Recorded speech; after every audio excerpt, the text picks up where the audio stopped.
Hi guys and girls, this is Mr. Pasquarelli. A common question that I'm asked is, do you drink tea? And my answer is no. I only spill tea and I test tea.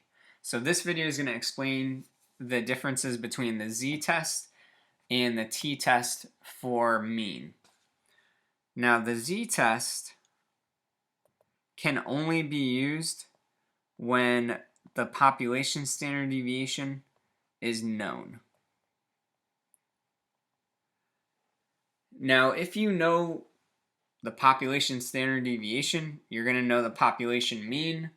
So usually it wouldn't make any sense to do any kind of hypothesis test. However, if you know the population mean and standard deviation, but you're testing a subgroup to see if they're equal to the population, or maybe you think the means changed over time, then you would use it. It's very, very rare. Almost always, we're going to do a t-test because almost always the population standard deviation is not known. And the way you're going to do a t-test is similar to if you were doing a z-test for mean or proportion. So instead of calculating a z, which is the sample mean minus population mean over standard deviation, and we use this formula with just x here when we were just trying to find out like a percentile for a given value. It was just x here instead of x bar. But if you take a sample and you know the population standard deviation, you can find a z-score that way. Now, if we don't know the population standard deviation, we can estimate it by taking the sample standard deviation and dividing by the square root of n. And the reason we do that is the larger our sample, the more sure we are about the standard error, the standard deviation of the population. So as n increases, the whole thing is going to decrease, which makes sense because you're more sure about the standard deviation, so the error decreases. Now, that gives us our t-score formula. So it's x bar minus the population mean over what our standard error, standard deviation is. So it would be sx over root n. So to find our t-score, we'll just use that formula. Now, another thing that's very similar but slightly different is the conditions.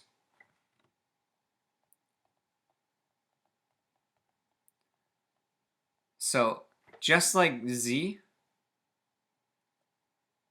we're still doing RIN.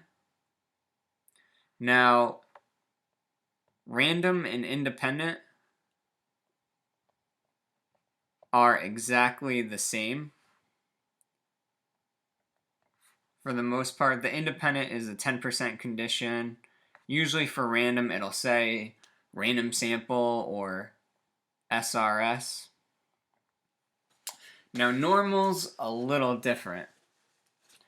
So there are two ways of satisfying the normal condition for a t-distribution. The most common one is n being greater than 30. Because according to the central limit theorem, when you take a larger sample size, even if the population is like skewed, your sampling distribution is going to end up pretty much normal. Now, the good thing about the t-distribution is you can use it even if n is less than or equal to 30, as long as the population distribution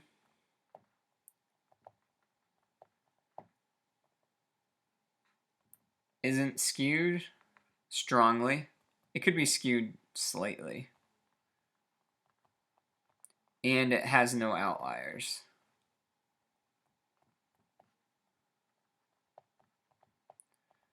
So if the population looks roughly symmetric, no bad outliers, even if you have a small sample size like 15, 20, it's still okay to use the t distribution. All right, thanks for watching.